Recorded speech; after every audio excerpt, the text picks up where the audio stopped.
नमस्कार दोस्तों। आज हम एक ऐसी रहस्यमयी कथा की शुरुआत करने जा रहे हैं जो केवल कहानी नहीं, आस्था, शक्ति और चेतना का स्रोत है, जिन्हें सृष्टि का आधार कहा जाता है, जिनके बिना यह ब्रह्मांड अधूरा है। भगवान शिव, जो संहारक भी हैं और सृष्टि के रक्षक भी, जिन्हें देवाधिदेव महादेव कहते हैं, जिनकी भक्ति में ब्रह्मा और विष्णु भी लीन रहते हैं।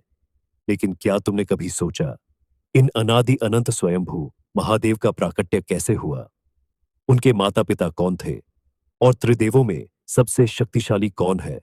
शिव जी के हाथ में त्रिशूल, गले में सर्प, माथे पर अर्धचंद्र, शरीर पर भस्म और बाघ की खाल। क्यों? इनके पीछे कौन सी पौराणिक गाथाएं छुपी हैं?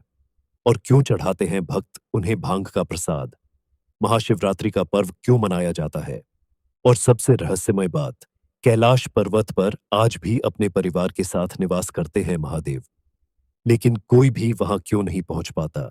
आओ इन गढ़ रहस्यों को एक एक कर खोलें और डूब जाएं शिव की भक्ति में। तो अगर आप हमारी डेवो इंडियन चैनल पर नए हो तो कृपया चैनल को सब्सक्राइब करके बेल बटन को ऑन कर दीजिए।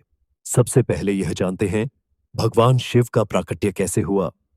प्राचीन शिव पुराण के अनुसार भगवान शिव स्वयंभू हैं। इसका अर्थ है उनका कोई जन्म नहीं हुआ। वे सृष्टि से पहले भी थे, सो और सृष्टि के अंत के बाद भी रहेंगे। ना माता ना पिता, वे पंच तत्वों से भी परे हैं, अमर हैं और काल के स्वामी हैं। लेकिन यदि उनका जन्म नहीं हुआ तो वे प्रकट कैसे हुए? विष्णु पुराण कहता है, जब सृष्टि की रचना नहीं हुई थी तब सारा ब्रह्मांड जलमग्न था।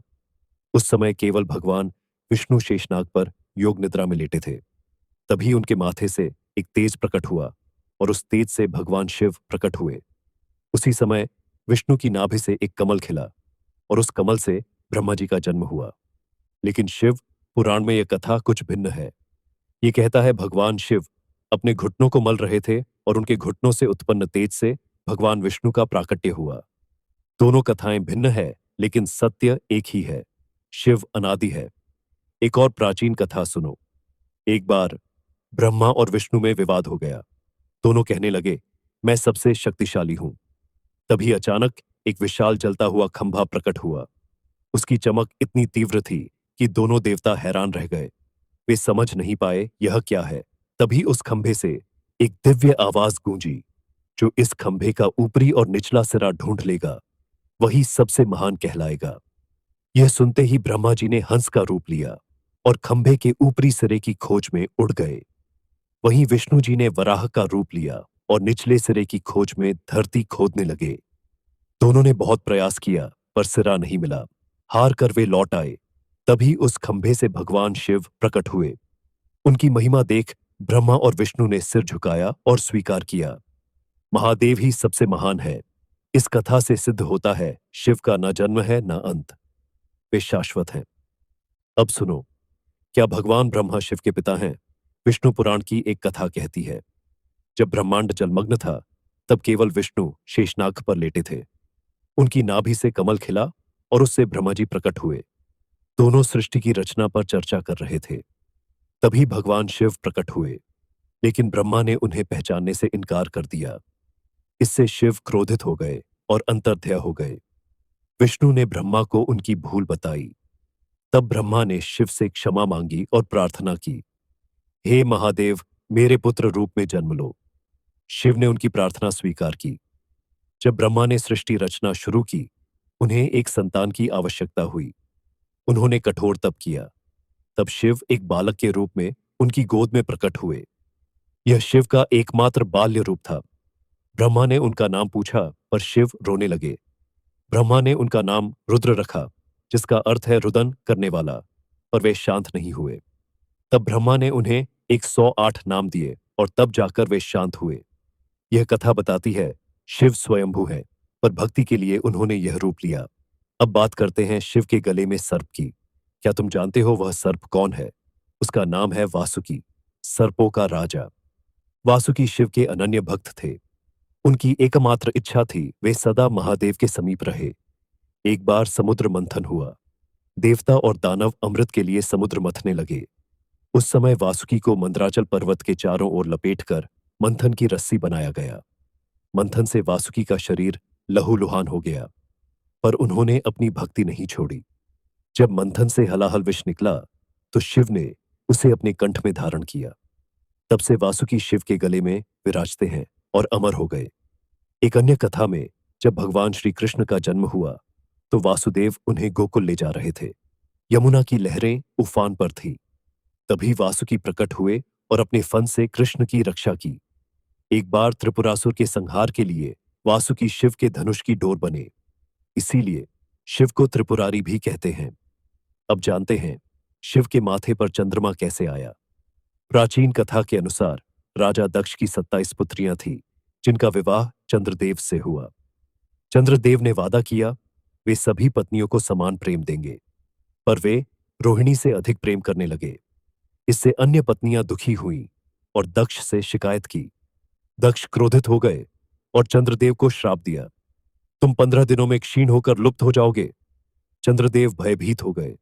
उन्होंने ब्रह्मा से प्रार्थना की। ब्रह्मा ने कहा, शिव की तपस्या करो। तब चंद्रदेव ने मिट्टी का शिवलिंग बनाया और कठोर तप किया। कई वर्षों बाद शिव प्रसन्न हुए और बोले, तुम 15 दिन घटोगे, पर फिर 15 दिन बढ़ोगे। इसीलिए अमावस्या को चंद्रमा लुप्त होता है और पूर्णिमा को पूर्ण होता है। शिव ने चंद्र को अपने माथे पर स्थान दिया और तब से उन्हें चंद्रशेखर कहते हैं। अब सुनो, शिव क्यों लगाते हैं भस्म। एक प्राचीन कथा है। एक ऋषि थे प्रणात। उन्होंने जंगल में कठोर तप किया। एक दिन घास काटते वक्त उनकी उंगली कट गई, पर उसमें से रक्त नहीं, पेड़ का रस बहने लगा। वे अहंकार से भर गए और बोले, मुझसे शुद्ध कोई नहीं। यह सुन शिव एक वृद्ध साधु बनकर आए। उन्होंने प्रणात से पूछा, क्यों प्रसन्न हो। प्रणात ने अपनी बात बताई। साधु ने कहा, इसमें क्या विशेष, पत्ते भी जलकर राख बनते हैं और राख सबसे शुद्ध है। तब साधु ने अपनी उंगली काटी और उसमें से राख निकली। प्रणात समझ गए यह शिव है। वे उनके चरणों में गिरे और क्षमा मांगी। तब से शिव ने भस्म धारण की और उन्हें भस्मधारी कहते हैं। यह दर्शाता है सब अंत में भस्म ही बनता है। अब त्रिशूल का रहस्य कथा कहती है, त्रिशूल का निर्माण विश्वकर्मा ने किया। सूर्यदेव का विवाह संजना से हुआ, पर संजना उनकी गर्मी सहन न कर सकी। उन्होंने विश्वकर्मा से प्रार्थना की। विश्वकर्मा ने सूर्य की गर्मी कम की और उस ऊर्जा से एक दिव्य शस्त्र बनाया जो था त्रिशूल। यह इतना शक्तिशाली था कि उसे केवल शिव ही धारण कर सकते थे। विश्वकर्मा ने इसे शिव को समर्पित किया। त्रिशूल के 3 सिर सत, रज और तम का प्रतीक है। अब डमरू का रहस्य। जब सृष्टि बनी तब कोई ध्वनि नहीं थी। माता सरस्वती के प्राकट्य से स्वर आए, पर ताल नहीं था। तब शिव ने नृत्य करते हुए डमरू बजाया। उसकी ध्वनि से संगीत, छंद और ताल उत्पन्न हुए। जब शिव तांडव करते हैं तो प्रकृति में नई ऊर्जा जागती है। अब नंदी की कथा। शिलाद मुनि ने तप किया और शिव से पुत्र मांगा जो मृत्यु से मुक्त हो। शिव ने स्वयं उनके पुत्र रूप में जन्म लिया और उनका नाम नंदी रखा गया। नंदी जन्म से ही दिव्य थे। जब उन्हें मृत्यु का ज्ञान हुआ वे दुखी हुए। तब शिव ने उन्हें अमृता दी और अपना वाहन बनाया। शिव ने कहा, जहां नंदी की पूजा होगी वहां मेरी भी होगी। अब जानते हैं शिव को भांग क्यों चढ़ाई जाती है। समुद्र मंथन से हलाहल विष निकला। शिव ने उसे अपने कंठ में धारण किया, पर जलन होने लगी। तब पार्वती ने भांग दी जो ठंडक देती है। प्राचीन ग्रंथ कहते हैं भांग औषधीय है, पर इसका अधिक सेवन हानिकारक है। साधु भांग का उपयोग साधना के लिए करते हैं, पर कुछ लोग इसे गलत समझते हैं। शिव की भक्ति आत्मिक शुद्धि के लिए है। अब जानते हैं महाशिवरात्रि क्यों मनाते हैं। कथा कहती है फाल्गुन मास की चतुर्दशी को शिव और पार्वती का विवाह हुआ। इस दिन भक्त शिव की बारात निकालते हैं और व्रत करते हैं। यह भी कहा जाता है इस रात शिव ने ज्योतिर्लिंग रूप में प्राकट्य लिया। इस दिन पूजा से मोक्ष मिलता है। अब कैलाश पर्वत का रहस्य। प्राचीन ग्रंथ कहते हैं शिव की समाधि से सुमेरु पर्वत प्रकट हुआ। बाद में शिव ने अपनी तीसरी आंख से कैलाश बनाया। पार्वती ने यहां तप किया और यह शिव का निवास बना। यहां एक दिव्य ध्वनि सुनाई देती है, जैसे डमरू की गूंज। कुछ कहते हैं यह ओम की ध्वनि है। रात में कैलाश पर 7 रंगों की रोशनी दिखती है। कई यात्रियों ने हिम मानव देखने का दावा किया। सूर्य डूबने पर कैलाश की छाया से स्वस्तिक बनता है और बर्फ से ओम का चिन्ह। यह पर्वत स्वर्ग की सीढ़ी है। महाभारत में पांडव यहां मोक्ष के लिए गए। कोई भी इसकी छोटी तक नहीं पहुंच पाता। यह शिव की शक्ति है। तो मित्रों, यह थी शिव की रहस्यमय कथा। अगर आप भी शिव भक्त हो तो अपनी भक्ति दिखाने के लिए कमेंट में हर हर महादेव लिखें।